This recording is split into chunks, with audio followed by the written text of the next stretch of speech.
Hey, y'all. Welcome back to the porch. Pull up a stump and pour yourself some sweet tea.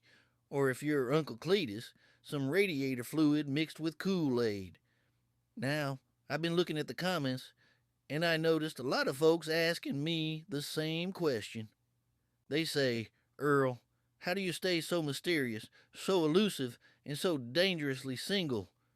Well, friends, today I am finally going to share my secrets. I am going to teach you the art of seduction. Now, I know what you're thinking. Earl, you ain't had a girlfriend since the Bush administration. Why should we listen to you? Well, that is exactly why you should listen. I have made every mistake known to man, beast, and the local sheriff's department. I have watched 3 romantic comedies and been dumped 12 times. So I am basically a professor of heartache. So buckle up, 'cause this is Unlucky Earl's Guide to Romance, and trust me, it's gonna get bumpy. First off, I got a letter here from a fella named City Slicker Steve. He asks, Hey Earl, where's the best place to take a girl on a first date to really impress her? Steve, buddy, this is where amateurs mess up. They try to do that fancy dinner and a movie stuff. Terrible idea. It is too quiet. You are sitting there chewing your salad loud, sweating like a sinner in church, trying to think of something smart to say. You need loud noises to cover up the awkward silence. That is why I always recommend the county demolition derby. I took Tammy Joe there last summer. I figured, what is more romantic than watching a 1994 Buick LeSabre smash into a school bus? It gets the adrenaline pumping. I bought us the VIP seats, which just meant we were sitting on a hay bale close enough to smell the exhaust. I was feeling confident.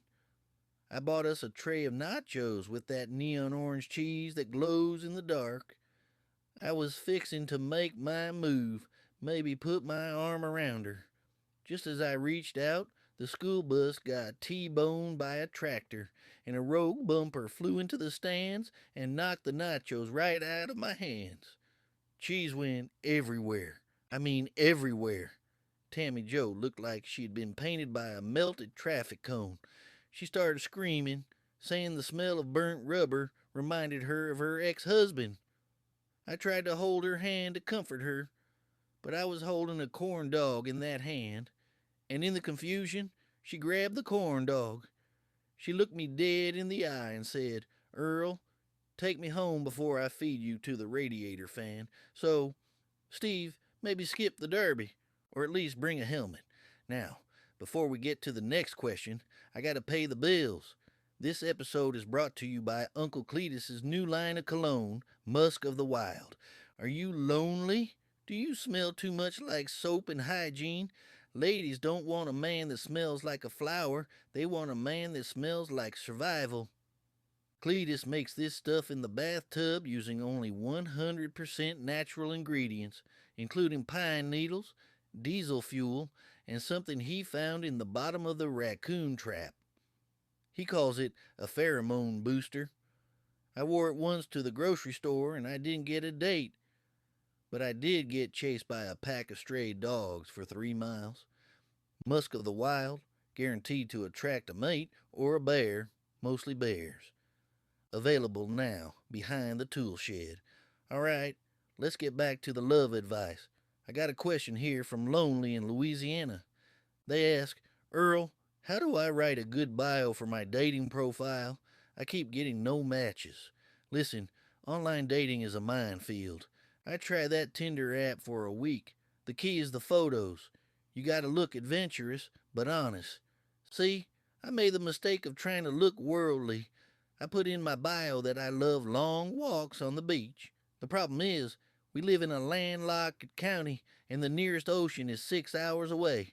So I went down to the drainage ditch behind the Texaco because there was some sand there. I had Cousin Bobby take a picture of me looking off into the sunset. But in the background, you could clearly see a shopping cart and a tire fire. Grandma Mae saw the picture and asked if I was on the run from the law again. I ended up matching with a girl who had a profile picture of a beautiful model.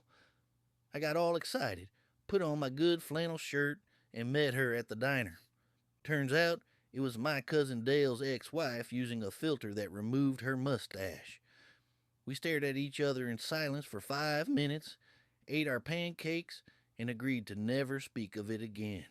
So my advice is just take a picture holding a fish. It ain't creative, but at least they know you can provide dinner if the economy collapses. Next up, we got a question about pickup lines. Someone asks, Earl, what is the best opening line to use when you see a pretty girl? Oh boy, do not use the internet for this. I looked up pickup lines and decided to try one out on the cashier at the feed store. She's real sweet, always gives me a discount on chicken scratch.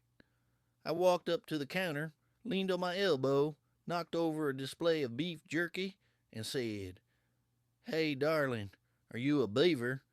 'Cause damn, I thought it was clever. She stared at me like I had just insulted her ancestors.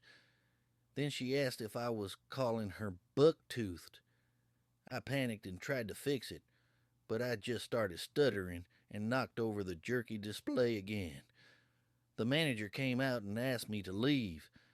I haven't been allowed back in there for 2 months. I have to send Uncle Cletus to buy the chicken feed, and he always comes back with hamster food because he says it's cheaper. The chickens are starving, and it's all because I try to be smooth. Just say hello, folks. Just say hello. Now, this is the big one, the most important part of any relationship, meeting the parents. Or in my case, meeting the grandma. A fella asks, Earl, I'm meeting her family this weekend. How do I survive? Son, you just pray. That is all you can do. I brought a girl home one time. Her name was Sarah. She was a librarian, real quiet, very nice. I told her, whatever you do, do not make eye contact with Grandma Mae until she finishes her scripture reading. Well, we walked in, and Grandma was sitting in her rocking chair cleaning a double-barrel shotgun 'cause she heard a squirrel on the roof and thought it was a government drone. Sarah froze. Grandma looked up, didn't even say hello, just squinted her eyes and yelled, Are you saved or are you slutty? I nearly fainted. Sarah turned bright red. Then Uncle Cletus walked in wearing nothing but his overalls, scratching his back with a spatula, and asked Sarah if she had all her original teeth. He said he's looking for a donor. Sarah didn't even say goodbye. She just turned around, walked out the door, got in her car, and left skid marks on the driveway. Grandma said, Good riddance, Earl. She had shifty eyes. I think she was a witch. So, look, I guess what I am saying is, love is hard, especially when your family tree is a little bit twisted and your truck doesn't have air conditioning. But you gotta keep trying. One day, I'm gonna find a woman who appreciates the smell of wet dog and doesn't mind that my uncle is currently building a rocket ship out of septic tanks in the backyard. And when I find her, I'm gonna hold on tight. Until then, I'm just gonna keep swiping right and hoping for the best. If any of y'all have actually used my advice and survived, let me know in the comments. And please, hit that subscribe button. I am trying to get famous enough to afford a mail order bride, or at least buy a pizza that isn't frozen. Thanks for listening, folks. Stay safe, stay single, and watch out for Cletus's cologne. It lingers. See y'all next time.